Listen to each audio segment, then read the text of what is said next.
کون سی نماز کی کتنی سنتیں ہوتی ہیں اور کتنی سنتیں پڑھنا لازمی ہے؟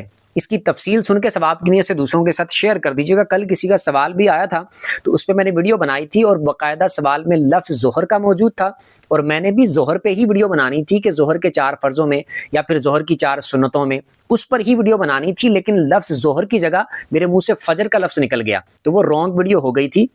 بے توجگی میں میرے منہ سے فجر کا لفظ نکل گیا، میں ظہر ہی کہنا چاہتا تھا۔ تو تفصیل اس کی سمجھ لیجئے گا۔ فجر کی 2 سنتیں ہوتی ہیں اور ظہر کی 4 سنتیں ہوتی ہیں پہلے، اور پھر 4 فرضوں کے بعد 2 سنتیں ہوتی ہیں۔ عصر کی پہلے والی 4 سنتیں یہ غیر مؤکدہ ہیں، اور مغرب کے 3 فرضوں کے بعد والی 2 سنتیں یہ مؤکدہ ہیں۔ عشاء کے 4 فرضوں سے پہلے والی 4 سنتیں جو ہیں وہ غیر مؤکدہ ہیں، اور 4 فرضوں کے بعد والی 2 سنتیں مؤکدہ ہیں۔ اور کل جو سوال تھا، سوال یہ تھا کہ ظہر کی اگر ہم 4 سنتیں پڑھتے ہیں تو 4 سنتوں کے اندر ہم نے تیسری اور چوتھی رکعت کے اندر بھی کیا ہم نے سورت پڑھنی ہوتی ہے؟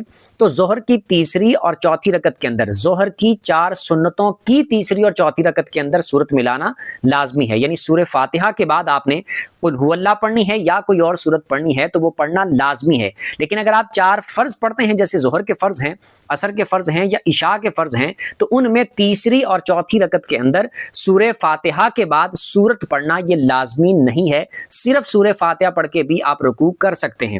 کچھ سیکھنے کو ملا ہو کمنٹ میں بتا دیجیے گا، اور ثواب کی نیت سے دوسروں کے ساتھ شیئر بھی کر دیجیے گا۔